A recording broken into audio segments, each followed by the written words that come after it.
Good morning. I'm Jim Ray with the Masters in the American West, the Road to the Autry Masters.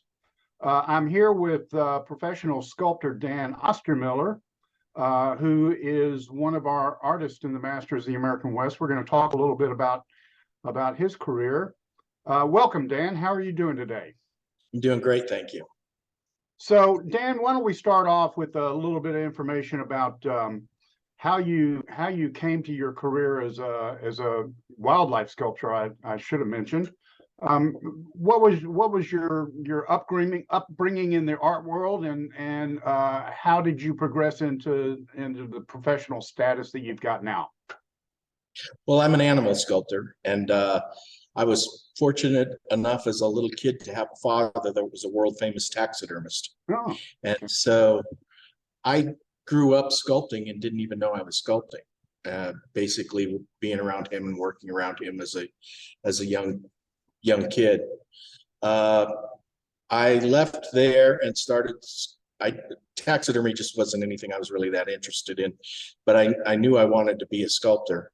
So I left him and started out on my own when I was 20 years old and never looked back. I always say one of the best things my father said to me is that I would be back. And that just drove me, as I think a lot of young men do with their fathers, you know. Youth rebellion. A challenge, yeah. So, yeah, I never looked back, and been a professional sculptor for 46 years. So you're in the Masters of the American West. You're also in the Prix de West. You've been represented by Nidra Matucci, and I suspect several other galleries around the country. I take it you're in the Sculptor in the Park, since you're right there in Loveland. I'm not in it. I'm not in Sculpture in the Park, but I was the first co-chairman for the first 6 years when it started. Oh, good. I was one of the original 5 artists or sculptors that located to Loveland, and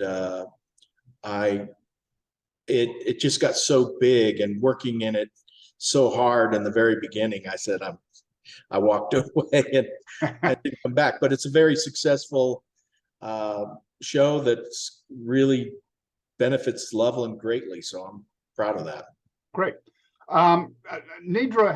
There's been word that Nidra is selling her gallery. Of course, she's got a large backyard in the gallery that features a lot of your monumental sculpture. If that sale goes through, where are you going to find a home for those large sculptures? Well, she's not selling the gallery. She's just selling the property. So she's still going to operate a gallery. Oh, okay. So when it does sell, they're going to relocate over on Canyon Road and combine her other gallery, Morningstar Gallery, and Nidra Matucci Gallery. So will there be room? She said they have place for about 15 large scale pieces there. Good. I've always enjoyed wandering around in that backyard, looking at your monumental sculptures. They're whimsical. They're beautifully done. It's always a treat to see what you put out there. Yeah, it's a beautiful place, and Nidra and I have been together for about 40 years, and so it's kind of like being with a family. Yeah, I understand. So let's talk about what you're working on for the Masters show this year. What's your main piece that you're working on? Well, the piece that is one that you already have the photograph on. Well, an interesting thing happened through COVID is that I used to never take commissions because they just took a lot of my time and stuff. Well, through COVID, I got kind of gun shy, so I ended up taking some commission work.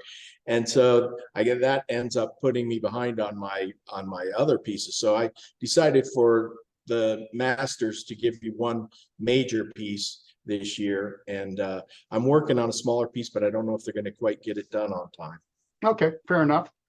But Camille's a great piece, and I think you'll do very well with her. Good.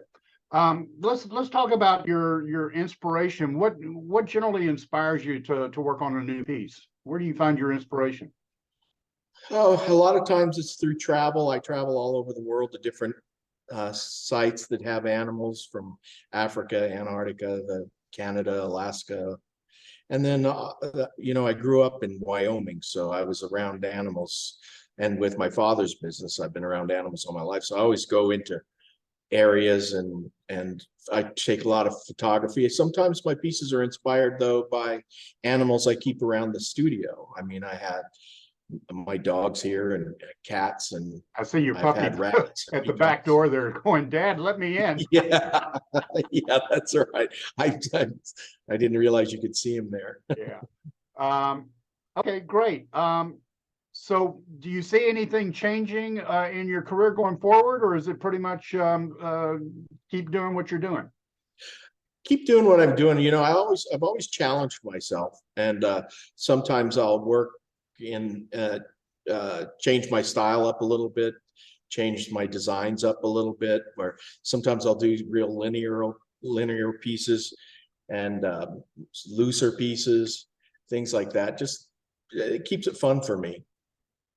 Well, thank you, Dan, for joining us here. I hope that this little video will bring more collectors to your attention, or you to their attention, and see some of your wonderful work. We hope that we might see you at the Masters in February. But I do thank you for spending a little bit of time with us here. Great, no problem. Thank you.